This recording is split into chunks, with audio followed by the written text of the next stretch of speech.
Hey, this is Todd Easton here at Kansas State University, and today we're talking about vague goal-oriented projects. Now, I use this technique to help my students gain a mastery of the material of the courses.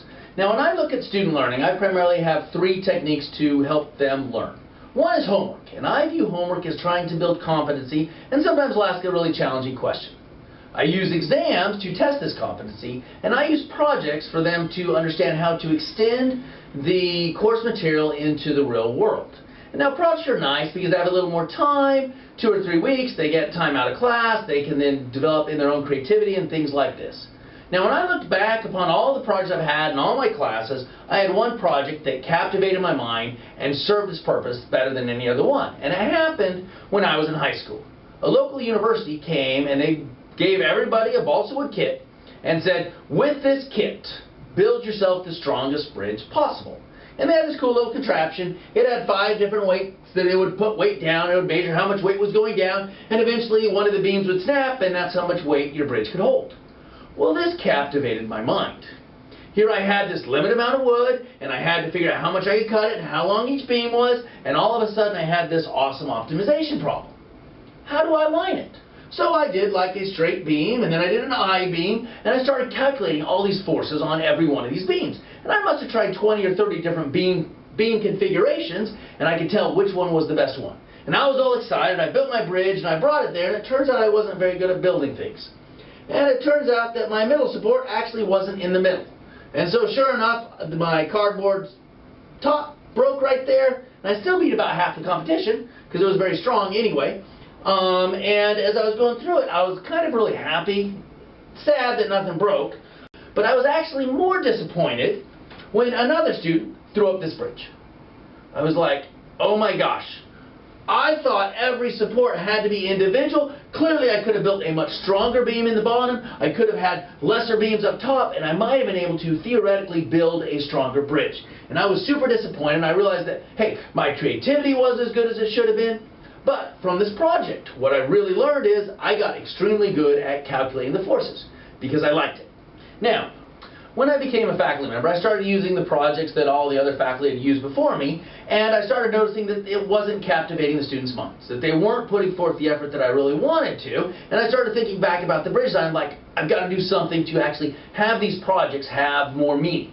And so me and Dr. Casone here at Kansas State University developed the idea of vague goal-oriented projects. And the idea of a vague goal-oriented project is basically just 2 things. One, you provide a brief, open description of the problem, much like the bridge. Here's the balsa wood kit, build whatever bridge you want. Okay? Very open, it lets the students pursue anything that they want. Okay? Then you have to have a way to measure it, so you need the goal also. So obviously it was how much the weight the bridge could hold. So how does that work in classes today? So for me, I have an engineering economy example that a lot of students really like. And it's in a graduate class, and engineering economy is about moving money forward and back and understanding how inflation and interest work and being able to deal with cash flows and money. And so I created this project where you look at how soon you can retire. Why work an extra year if you can already enjoy your retirement and have enough money? So I assumed you died when you were 80 and you started working at a reasonable age, and some of your money gets put into 401k each year. And then, depending on whether or not you buy or sell a house or rent a house, you save different money. And so the goal was to figure out how soon you can retire. Now some students go off and they try and figure out how to earn a better interest rate. Some people go off and look at all these different scenarios of, well, should I buy a house at year 5? Should I buy a house at year 10? What's the difference? Where's the optimal point where I do this? And it turns out that they just make spreadsheet after spreadsheet after spreadsheet. And what the nice thing is that they get very good at evaluating cash flows, moving cash flows forward and back, and figuring out what the difference is in their goal of retirement. So I have some other fairly straightforward examples like this. One project I use for my Introduction to Industrial Engineering class is the edible scale. Now I use this at the end of our problem solving section. And I present them with a problem that says you have to build a scale that you can eat. And if it measures very accurately, you'll get 100%. Now I also build a scale, and I have to eat my scale too, and if my scale is more accurate than theirs, then they don't get 100%. But if they're more accurate than me, then they get 100%. So there's clearly this vague idea of what do you use to build your scale. Maybe use chocolate, maybe use rock candy, maybe use bread. And so they have all these different designs. No scale is ever the same, and it shows a lot of creativity on their part.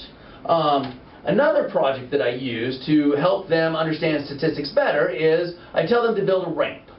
And they're going to shoot a matchbox car down a ramp 10 times, and they're going to calculate the standard mean and the standard deviation, and their goal is to have it stop exactly 2 feet from the edge of the ramp.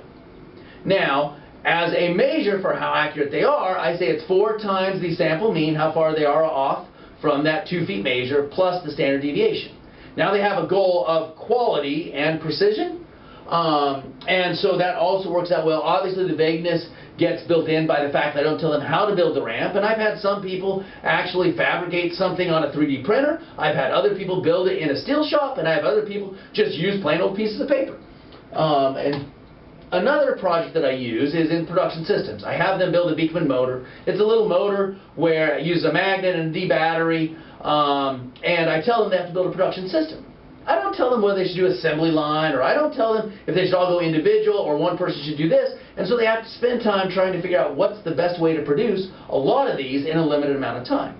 And so you get a bunch of different systems as they're trying to optimize these things. Now, truly the goal is how do you take an existing project and make it into a vague goal-oriented project? Fundamentally, I think the goal is typically easy to identify. I think the harder part is getting to vagueness. So the hardest class I had dealing with this concept was my simulation class. In my simulation class, the old project basically had a factory where you're supposed to model on a computer, and they had 5 different workstations, and you were supposed to identify where problems were and try and recommend some types of fixes. Well, the project didn't motivate anybody.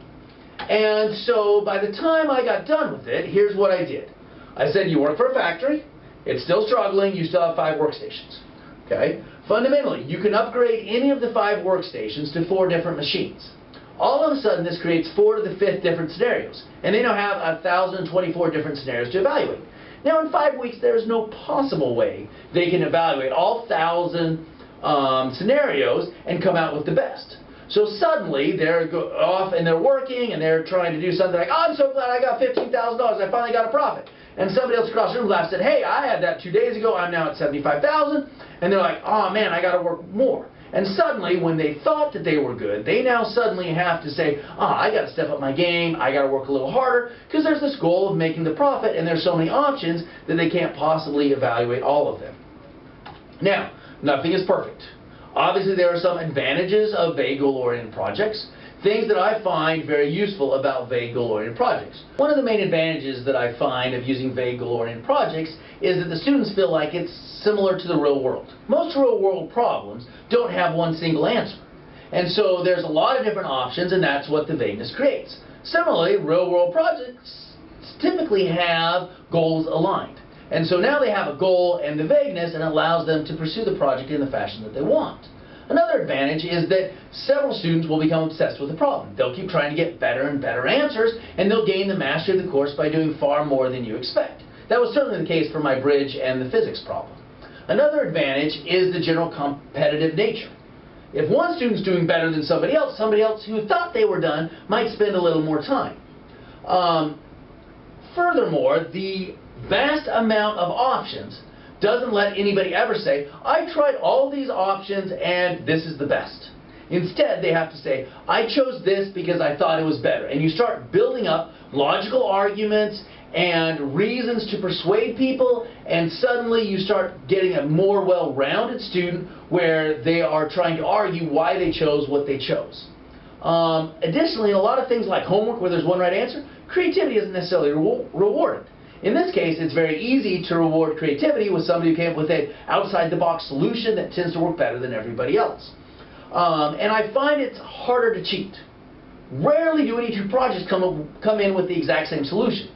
It's usually they come up with totally different answers, and because of that, you can tell that people didn't cheat and they did the own work on their own. Now, nothing's perfect, and so it does have some disadvantages. The biggest disadvantage is that there isn't one right answer.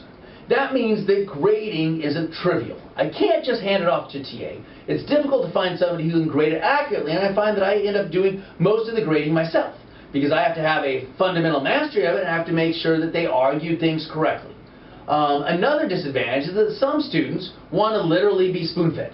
Like, what do you mean you're not going to tell me what the next step is? I'm like, no, you got to figure it out on your own. Now, personally, I think this is developmental on my part to help them go beyond just the standard ideas that they've been taught and that gets them thinking on their own. So in this situation, I have very little sympathy, and I'm like, no, you figure it out. You argue why you think your answer is a sufficient answer.